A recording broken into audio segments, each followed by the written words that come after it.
ಜಿಲ್ಲಾ ನ್ಯಾಯಾಧೀಶರ ಮನೆಗೆ ಕಳ್ಳರು ಕನ್ನ ಹಾಕಲು ಯತ್ನಿಸಿ ಪೊಲೀಸರನ್ನ ಕಂಡು ಪರಾರಿಯಾದ ಘಟನೆ ದಾವಣಗೆರೆ ಕುಂದುವಾಡ ಬಳಿ ಇರುವ ತುಂಗಭದ್ರಾ ಬಡಾವಣೆಯಲ್ಲಿ ನಡೆದಿದೆ. ಮನೆಯ ಹಿಂದಿನ ಬಾಗಿಲಿನಿಂದ 5 ಜನರ ಕಳ್ಳರ ಗ್ಯಾಂಗ್ ಕಳ್ಳತನಕ್ಕೆ ಬಂದಿದೆ. ಈ ವೇಳೆ ಜಡ್ಜ್ ಮನೆಗೆ ಭದ್ರತೆ ನೀಡಿದ್ದ ಪೊಲೀಸರನ್ನ ಕಂಡು ಕಳ್ಳರು ಪರಾರಿಯಾಗಿದ್ದಾರೆ.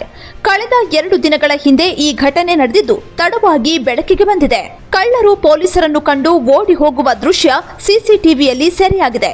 1 ವಾರದ ಮುಂಚೆ ಅದೇ ಏರಿಯಾದಲ್ಲಿ 3 ಮನೆಯಲ್ಲಿ ಕಳ್ಳತನ ನಡೆದಿತ್ತು. 3 ಮನೆಯಲ್ಲಿ ಚಿನ್ನಾಭರಣ, ಬೆಳ್ಳಿ ಕದ್ದು ಕಳ್ಳರು ಪರಾರಿಯಾಗಿದ್ರು. 3 ಮನೆ ಕಳ್ಳತನದ ಬಳಿಕ ಜಡ್ಜ್ ಮನೆಗೆ ಕಳ್ಳತನಕ್ಕೆ ವಿಫಲ ಯತ್ನ ನಡೆದಿದೆ. ಈ ಸಂಬಂಧ ವಿದ್ಯಾನಗರ ಪೊಲೀಸ್ ಠಾಣೆಯಲ್ಲಿ ಪ್ರಕರಣ ದಾಖಲಾಗಿದೆ.